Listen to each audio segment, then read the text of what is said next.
In this short video, I'm going to show you how you can download and use Panopto to capture material that is on your screen that you want to share with students. There's also an app on your mobile device that you can download as well. That requires a little bit more sense of adventure, not overly so, but a bit more than just using your regular computer. So let's go ahead and get started. To sign in Panopto, navigate in your web browser to ocu.hosted.panopto.com. You don't need the rest of the URL that's in there, you just need those pieces. When you get to that URL, you will choose to sign in with ADFS. Click sign in. Now, I've already signed in on this computer, so it remembers who I am.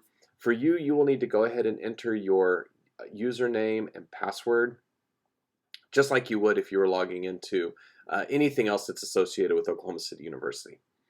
Once you're in Oklahoma City University, you need to download and install the Panopto recorder.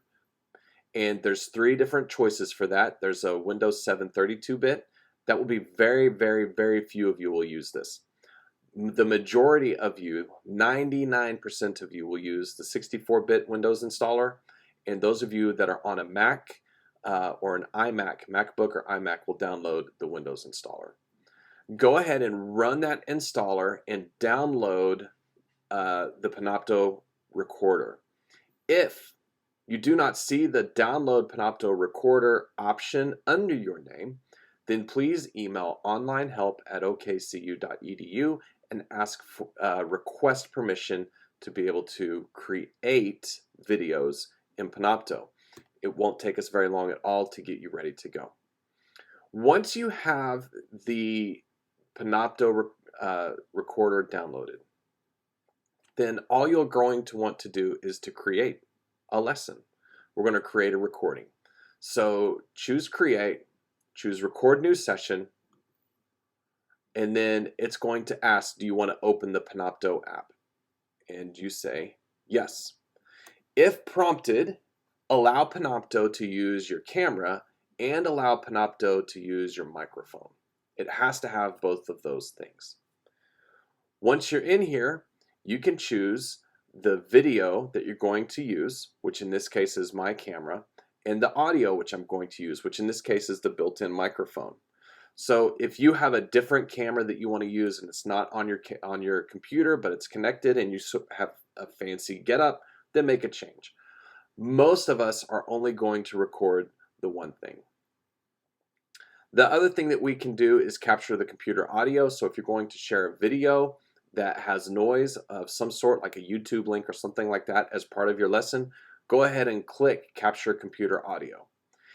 If you're not going to share a YouTube video, leave this unchecked because you may get something like an email, like it just popped up on mine to email Christina or something like that. And when that happens, there will be a noise that comes through also. So that could occur. Down here under the next part, this will look a little different depending on if you are in a Windows machine or a Mac machine, but it'll ask you for your sources or your slides. And so you can record what's listed here as a source. And then as an input is how it will be in a Windows machine. And then lastly, on the Macs, you can pick your source that you want to use. So I'm just going to use the built-in display. That's what I want to record. Then come up here and name your session. So whatever it's going to be, Panopto training. And so I've given it a name. And then choose the folder that you're going to record it in. I'm associated with the Center for Excellence in Teaching and Learning. This folder right here should default to your username. Once all that is ready to go, click the record button, and then you'll start recording your screen. Now, I'm going to try that and see. I'm using a different program to record. We're going to see if it all happens at once. So I'm going to record my screen.